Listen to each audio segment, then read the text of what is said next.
students, how are you? Recently, CLAT का paper 3 दिसंबर को conduct करा गया है एंड बहुत सारे बच्चों का पेपर अच्छा हुआ. यस, कुछ बच्चों का पेपर वेल वेंट वेल. कोई टेंशन नहीं है. We still have half the battle to be fought, that is on 10th of December.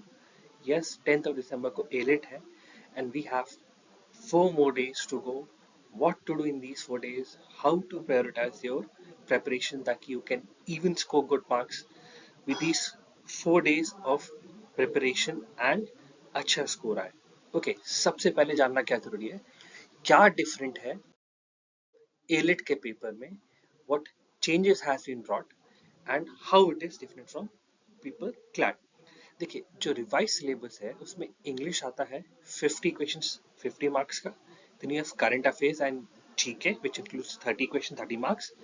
Then last section है logical reasoning which is of 70 questions 70 marks का. And little caveat, जो हमारा logical reasoning है, it has few questions of legal principles, though they can be solved with certain logical reasonings जिसमें बहुत legal knowledge की जरूरत नहीं है. तो ये बहुत अच्छी बात है.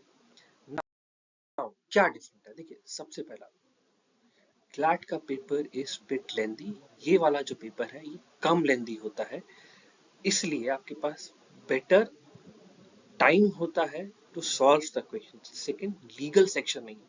जैसे कि मैंने बताया, जितने भी क्वेश्चंस आते हैं लीगल के, that are more on a logical basis. तो इसलिए you have an opportunity, even though आपका लीगल थोड़ा गड़बड़ भी होता है, still you can solve the paper. Second, better time management हो जाता है क्योंकि आपके पास सिर्फ 3 सेक्शंस है.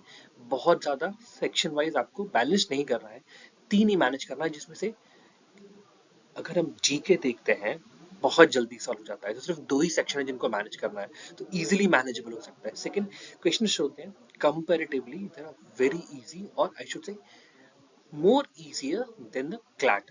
क्लैट के क्वेश्चंस कंपैरेटिवली टफ होते हैं. सेकंड, लॉजिकल रीजनिंग जो है, it's more of a quantitative and critical based होता है.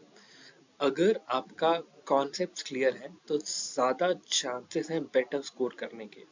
क्योंकि कई बार क्रिटिकल में क्या होता है, बहुत रीड करते हैं, ऑप्शंस बहुत कंफ्यूजिंग होते हैं. इसमें वैसा नहीं होता है. अगर आपने शुरू से अपने कॉन्सेप्ट्स पे ध्यान दिया है, क्वेश्चंस अच्छे से सॉल्व करे हैं प्रिपरेशंस में, या अभी भी थोड़ा कॉन्सेप्ट पे ध्यान देंगे, you will be able to score better in AILET. Next, English जो होता है ग्रामेटिकल होता है. स्टूडेंट्स जिनका इंग्लिश बहुत अच्छा है, ग्रामेटिकल बहुत अच्छा है, बहुत ज्यादा चांसेस है अच्छे स्कोर लाए. Now what to do, these are the difference. तो अब क्या करना चाहिए, देखिए सबसे पहले जीके रिवाइज करिए. 3 से 4 दिन है, अभी भी है, क्योंकि आपने क्लैट में रिवीजन करा है तो जीके काफी हद तक याद होगा. क्योंकि क्लैट में क्या हुआ ना, कई बच्चों को लगा कि ना काश हमने ये कुछ रिवाइज कर लिया होता, ये कुछ पोर्शन और रिवाइज कर लिया होता. You still have an opportunity, उसको रिवाइज कर लीजिए. जो जो आपको अगर लगता है कि भाई ये हमारा टॉपिक छूट गया था या ये वीक है, उसको रिवाइज कर लीजिए. सेकंड, क्वांटिटेटिव एप्टीट्यूड को दोबारा सॉल्व कर लीजिए. देखिए, क्लैट का पेपर मैथ्स कंपैरेटिवली इजी था, इतना कठिन नहीं था.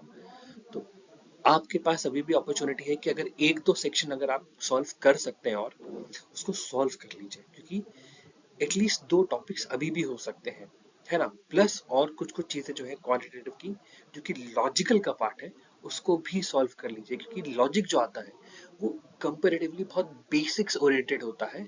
अगर बेसिक्स बहुत अच्छे हैं, ट्रिक्स पता है आपको, कॉन्सेप्ट्स क्लियर है, तो वो ज्यादा अच्छे सॉल्व कर पाओगे. नेक्स्ट, वोकैब रिवाइज कर लीजिए.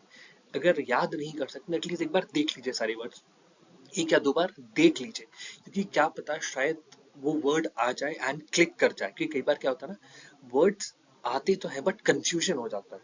तो इसलिए एक बार रिवाइज कर लीजिए वर्ड्स को, क्योंकि वोकैब अगर अच्छी होगी तो बहुत सारे क्वेश्चंस में due to you are being able to recognise a proper word, सही आंसर निकालने में बहुत हेल्प होती है. नेक्स्ट, ग्रामर के कुछ कॉन्सेप्ट्स हैं, वो रिवाइज कर लीजिए. टेंसेस हो गया, है ना. And there are certain things that you should at least revise कर लीजिए कॉन्सेप्ट्स, क्योंकि अगर कॉन्सेप्ट्स रिवाइज कर लेंगे वो हेल्प करेगा एज कम्पेयर टू क्लैट. क्योंकि क्लैट का paper more of a reading basis होता है, बहुत ज्यादा ग्रामेटिकल कॉन्सेप्ट्स का हेल्प नहीं है. बट एलिट में ग्रामर का हेल्प रहता है. तो अगर ग्रामर अच्छा है you can definitely score some good marks and come time में बहुत ज़्यादा तो नहीं, कुछ सिलेक्टिव क्वेश्चंस आप अभी भी कर सकते हो। इंश्योर करिए ग्रामर आप करके जाए। So these are the 5 things that you should do before going or before appearing for ALET examination on 10th of December. So bye bye from my side. Thank you.